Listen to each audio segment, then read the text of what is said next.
Good morning बच्चों। वास्तविक संख्या का हम इंट्रोड्यूस किए थे। पूर्ण संख्या, प्राकृत संख्या, पूर्णांक संख्या, प्रमेय संख्या, अप्रमेय संख्या। आज एक बार रिवीजन कर लेते हैं। प्रमेय संख्या क्या होती है और अप्रमेय संख्या क्या होती है। चैप्टर रियल नंबर,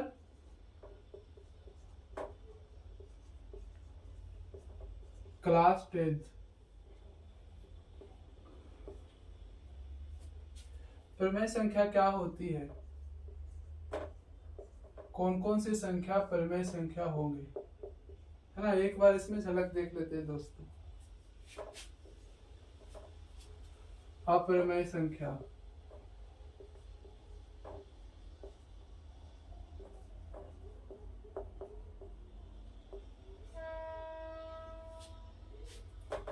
बताइए √4 क्या एक प्रमेय संख्या है? √3 एक अप्रमेय संख्या है। √9 एक प्रमेय संख्या है। √2, √5, √7 एक अप्रमेय संख्या है दोस्तों। √4, √9, √16, √25 ये सब एक p/q के रूप में लिख सकते हैं दोस्तों। इसका वर्गमूल 2 आएगा, 2/1 कर हम लिख सकते हैं। यह सब एक परिमेय संख्या है, हम इसे पढ़ा चुके हैं दोस्तों।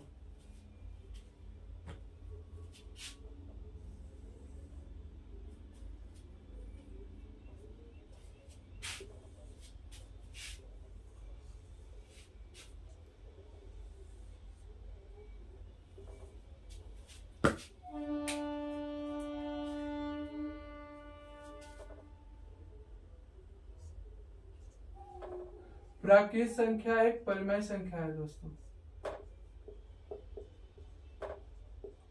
प्राकृत संख्या एक परिमेय संख्या है, क्योंकि प्राकृत संख्या, सभी प्राकृत संख्या एक पूर्णांक संख्या है, जो कि p/q के रूप में लिख सकते हैं। और p और q एक पूर्णांक संख्या हो तो उसे हम परिमेय संख्या कहते हैं। सभी प्राकृत संख्या क्या है दोस्तों? एक पूर्णांक संख्या है, एक पूर्ण संख्या है। जैसे 1, 2, 3 से जो स्टार्ट होने वाली गिनती इन्फिनाइट तक जाती है उसे एक प्राकृत संख्या बोलते हैं दोस्तों। पूर्ण संख्या दोस्तों, बच्चों पूर्ण संख्या हम उसे कहते हैं जो 0 से 1, 2, 3 शुरू होने वाली गिनती को हम इन्फिनाइट तक जाती है, उसे हम पूर्ण संख्या कहते हैं दोस्तों। क्या पूर्ण संख्या एक पूर्णांक संख्या है? क्या सभी पूर्ण संख्या एक पूर्णांक संख्या है? Yes sir. बट क्या सभी पूर्णांक संख्या एक प्राकृत संख्या है? नहीं सर। क्या सभी संख्या एक क्या सभी पूर्णांक संख्या प्राकृत संख्या है? No sir. अब हम पूर्णांक के बारे में पढ़ते हैं। पूर्णांक संख्या हम कल पढ़ाए थे आपको, पिछले वीडियो में आप देख लेंगे। पूर्णांक संख्या एक नंबर लाइन ड्रा किए थे हम, जिसमें 1, 2, 3 इन्फिनाइट तक जाते हैं, और इधर -1, -2, -3 माइनस इन्फिनाइट तक जाती है, उसे हम पूर्णांक संख्या कहते हैं। कोई दिक्कत? डेसिमल में हम पढ़ाए थे। डेसिमल में शांत संख्या जैसे 4.5 एक परिमेय संख्या है। शांत संख्या बताए बच्चों किसे कहते हैं? इसे हम डेसिमल हटाएंगे, p/q के रूप में आया। 9 5 जा 25, 2 5 जा 10, 9/2 लिख सकते हैं। 9 बचे 45 और 2 बचे 10, यानी कि इसको 9/2 हम लिख सकते हैं था।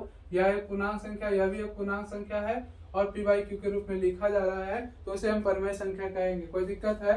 तो 4.5 बहुत सारे एग्जाम्पल है, आप अपने मन से बहुत सारे एग्जाम्पल डाल सकते हैं। 4.5, 4.2, 6.2, 1.2 ये सब एक क्या है, शांत संख्या है। इसे आप घर पर ये सभी संख्याओं को आप PYQ के रूप में लिखिएगा। जितना एग्जाम्पल बनाएंगे उतना आपको ज्ञान बढ़ेगा दोस्तों। आसान आवर्ती संख्या एक परिमेय संख्या ही है, इसे भी हम PYQ के रूप में लिख सकते हैं। अब कैसे लिखते हैं अभी बताते हैं दोस्तों। जैसे 1.2 पर रैकरिंग है दोस्तों, 1.2 या 1.3 पर रैकरिंग है दोस्तों, तो हम इसे 113 लिखेंगे।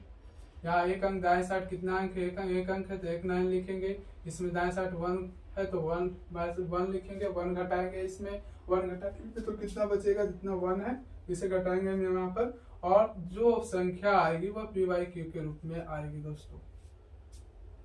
ये 12/9 PYQ के रूप में आ रही है। जैसे इसे हम काट भी सकते हैं, 3 3 जा, 3 3 9, 4 3 12, 4/3।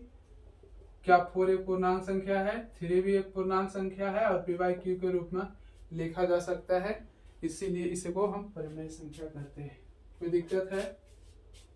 कोई दिक्कत है? तो ऐसे बार वाली संख्या को भी हम परिमेय संख्या कहते हैं दोस्तों। 1.2 हो गया, 1.7 हो गया, 2.3 हो गया। ये सभी को आप घर पे एग्जाम्पल में बनाएंगे दोस्तों। एक और संख्या डेसिमल में हम पढ़ाए थे, अशांत अनावर्ती संख्या। अशांत अनावर्ती संख्या, अशांत अनावर्ती संख्या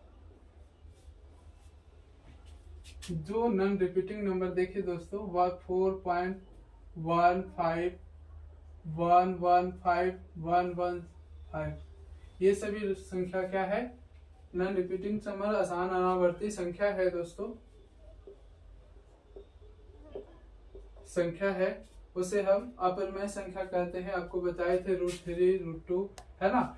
यह सभी क्या है, √3 का वर्गमूल पूरा नहीं आता है, वर्गमूल उसे हम क्या कहते हैं, अपरिमेय संख्या कहते हैं। जैसे कोई भी प्राइम नंबर हो, अब प्राइम नंबर क्या है तो प्राइम नंबर सीख लेते हैं, और प्राइम नंबर जो भी हो उस पर रूट लगा देंगे, वह अपरिमेय संख्या हो जाएगा दोस्तों। कल बताए थे, एक बार इसको फिर से हम रिवीजन करा देते हैं दोस्तों, क्योंकि यह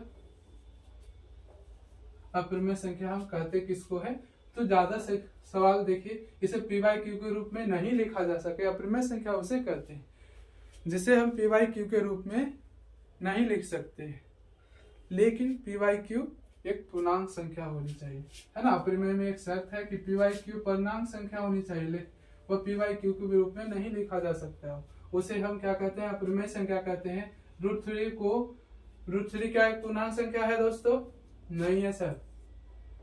तो यह एक, इसका जो भी आएगा तो वर्गमूल ऐसा ही आएगा, अशांत अनावर्ती संख्या।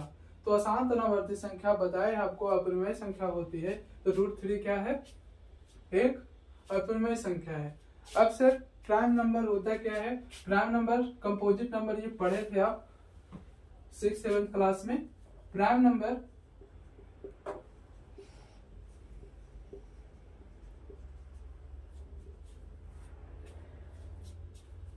हम उसे कहते हैं, यानी कि जिसका 2 ही फैक्टर हो, एक खुद का पहाड़ा में आता हो और एक 1 का पहाड़ा में आता हो। बताइए 2 का पहाड़ा में कौन कौन, 2 का पहाड़ा में 1 के पहाड़ा में आएगा, एक 2 के पहाड़ा में, इसके अलावा कोई पहाड़ा में आएगा।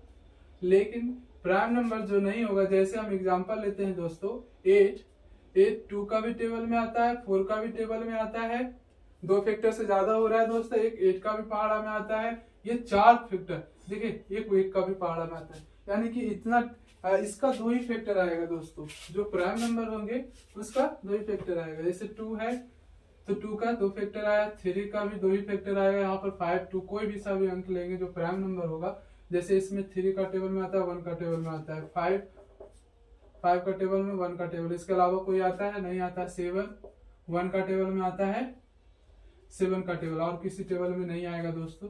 और यदि हम ये सब को 2 को हम √2 कर लेते हैं, √3 करते हैं, √5 करते हैं, √7 करते हैं, ये सब एक अपरिमेय संख्या है दोस्तों। हम आपको 2 तरीके से बताया अपरिमेय संख्या कैसे समझते हैं, हम इसे रिवीजन कराए हैं, ये पढ़ा चुके थे, फिर से आप एक झलक देख लेंगे। और इसे स्क्रीनशॉट लेना चाहते हैं तो ले लीजिए।